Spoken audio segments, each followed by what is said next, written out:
Northampton. First of all, Keith, brilliant performance from your side, brilliant result. Yeah, I think it was. I think the result and the performance started on Monday morning. I thought we put in a decent enough performance against Bradford away. Obviously, there's still things that we can work on. But as a follow-up performance in the Plymouth at home game, pleasing enough. Today's performance started on Monday. We had a meeting on Monday, identified the areas that we thought we did well against Bradford, areas that we thought we could do better, and very quickly we highlighted the challenge that faced them.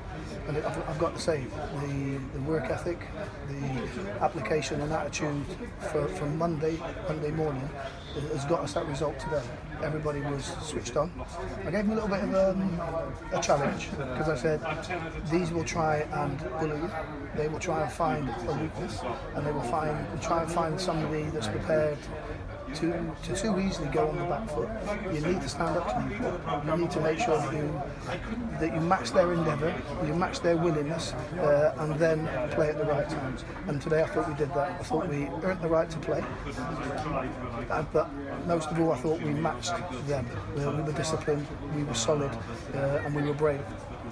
How much satisfaction is there that they've come here today unbeaten since you last beat them, and 6 clean sheets in a row, and after 4 minutes you won the love? Well, I've got a lot of respect for Flinney and his team and what he's done at the football club. He's built success, he's built momentum, and it does take time. Obviously they've been helped a little bit because they've had some fantastic cup runs, but they don't change the way they play. And today we needed to match that, we needed to stand up to that and earn the right to play. And again, I thought we did that. And then let's talk about the second goal, because brilliant composure all round really. Charlie Good to not just nod the ball away, but to bring it down, bring it forward. Chris Lyons to pick out Sam Hoskins on the break.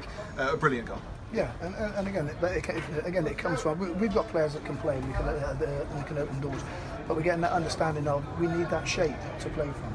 We're playing against a good team, we need it to fill holes. I think percentage-wise, statistically-wise, these land on a lot of second balls, and we were in their face and we didn't allow them to come here and dictate play. They play a slightly different system that can catch you out.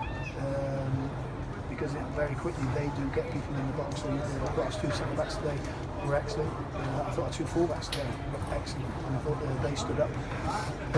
And again, then I thought we matched them in midfield. And again, I always thought that when we got the other side of them, we had enough to cause them problems. Again, Chris Lyons came into himself today. He enjoyed that game today. Earned the right to play, and you get Chris Lyons operating in the final third. Composure, excellent, and then I finished from Sam Hoskins. The lad deserves it.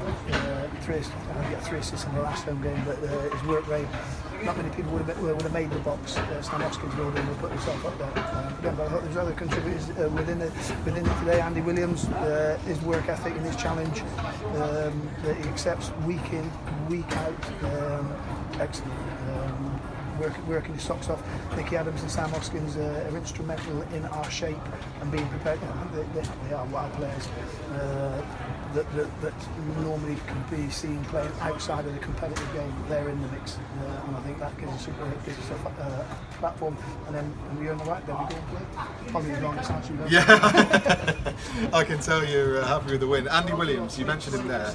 He kind of sets the tone for the rest of the team, doesn't he? He's getting the goals that he deserves, and his all-round play seems to improve from last season as well. He's holding the ball up, he's fighting, he's scrapping, and he's laying nice balls off as well, getting you up the pitch. Yeah, I'm not about to say I was probably Andy Williams' biggest critic last season. I've gone out and I've spent money on a centre forward, and I brought another centre forward in. And again, but that's what we're trying to create is competition.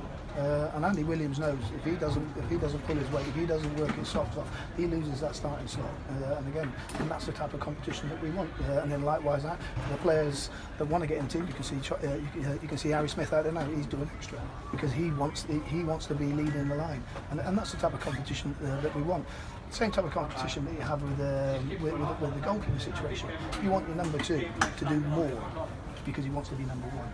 And then you want your number 1 to do more than the number 2 because he wants to stay there. And that's the type of competition that we're trying to create. And again, it's coming because you need that competitive edge. But there's a team mentality developing from within the squad, and I think that's important. Wins against Plymouth, wins against Swindon, win against Newport today. What is it about your sides against those sides that seem to be early pace setters in the league? Again, I don't think you can. The league table, I don't think, balances out until 16 games. When you'll find then there'll be a top, a middle, and a bottom. At the minute, when she's taking every challenge as it comes week in, week out, and different games face different challenges. I think in all the games we've been competitive. There's not a lot in this division, but there's an honesty and there's a willingness from the players, and we've got that in our changing room, and we've got to do it. And in the context of the season so far, back-to-back home wins, how important is that? Well, I think every manager, every coach wants to win his games in front of his own paying public. And again, we've got fantastic supporters. But again, what I will say is, I think the supporters understand where we're at, because I think they've been here before. I think they've had a manager that came in, kept them up. Second season finished mid-table. Third season got them where they wanted and got them out of the division. And again, this is not obviously different personnel, a different platform, but we've come in.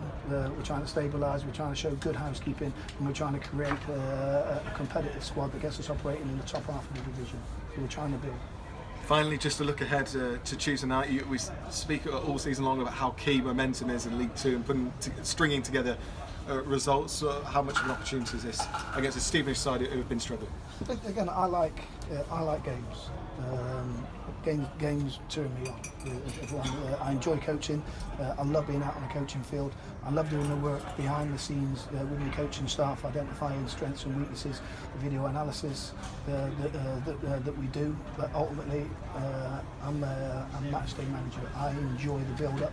I enjoy the competition, and I enjoy seeing players perform and get the rewards for hard work. I said finally, I lied, because I do want to ask about Sean McWilliams, because wasn't quite sure what was going on with him. What can you tell us? He was suffering from chest pains. Saw the doctor at half time, and I said it's probably because it's the hardest he's worked all season. And again, no, as a precaution, he's been having palpitations. The doctor thought he was going to be okay, but again, I think we've had a recent situation there. We've got to be cautious. The players' concern and the players' welfare is paramount on our thoughts with the medical department. And he said, if it feels any different from when you've settled down at half time, you've got to tell us and you've got to come off, which is, again, we're mindful of the players' safety. Well, thank you very much, Keith.